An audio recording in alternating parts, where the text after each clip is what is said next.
যখন জিনা ব্যভিচার বেশি হয়ে যেত তখন আল্লাহর তরফ থেকে আল্লাহ একটা বার্তা পাঠিয়ে নবীদের কাছে আল্লাহ একটা গজব দিত। হ্যালো ভিউয়ার্স, আসসালামু আলাইকুম। Welcome to back my another video. আশা করছি আপনারা সবাই ভালো আছেন। আল্লাহর রহমতে আমি ভালো আছি।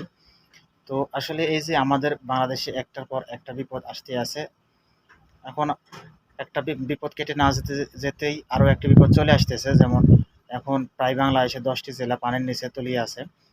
তার মধ্যে ফেনী, কুমিল্লা এগুলো সবচাইতে বেশি ভয়াবহ। আসলে এইগুলো কিভাবে আমাদের দেশে আসতেছে? এগুলো কি আসলেই প্রাকৃতিক, না বহির্দেশ ইন্ডিয়া আমাদের কাছে হিংসা করে পানি ছেড়ে দিচ্ছে, না আসলে আল্লাহর গজব? এটা আগে আমাদেরকে ভাবতে হবে, বিবেক দিয়ে বুদ্ধি দিয়ে ভাবতে হবে।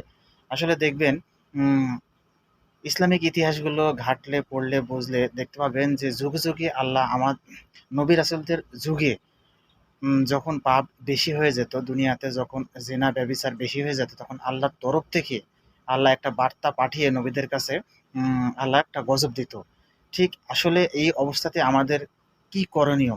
ঠিক তেমনটাই একের পর এক আমাদের গজব আসতেছে।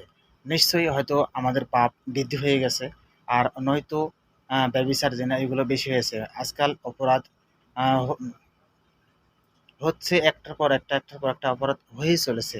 তাই আসুন আসলে আমরা বেশি বেশি করে আল্লাহর কাছে তৌবা করি, আল্লাহর পথে ফিরে আসি, আল্লাহ এবং নবী রাসূলের দেখানো পথে চলি। আল্লাহর কাছে মাপ চান, বেশি বেশি করে কাঁদেন, নামাজে দাঁড়িয়ে বেশি বেশি কাঁদেন। আল্লাহ নিশ্চয়ই আমাদের ক্ষমা করবেন, মাফ করে দেবেন। কারণ তিনি আমাদের সৃষ্টিকর্তা, তিনি আমাদের পালনকর্তা, তিনি আমাদের রব, রিজিক দাতা। এক কথায় সবকিছুর দুনিয়া এবং আখিরাতের মালিক হচ্ছে আমাদের সৃষ্টিকর্তা, সেই আল্লাহ। তাই আল্লাহর উপর ভরসা রাখুন, কোনো মানুষের উপর নয়। একমাত্র আল্লাহই পারে আমাদেরকে এই বিপদ থেকে রক্ষা করতে। তিনি আমাদেরকে অবশ্যই অবশ্যই সেবা দান করবেন। তাই তৌবা করুন, মানুষের মতো মানুষ হন, অন্যকে সাহায্য করুন, বিপদে এগিয়ে আসুন। তো সবাই ভালো থাকবেন। আল্লাহ হাফেজ। আসসালামু আলাইকুম।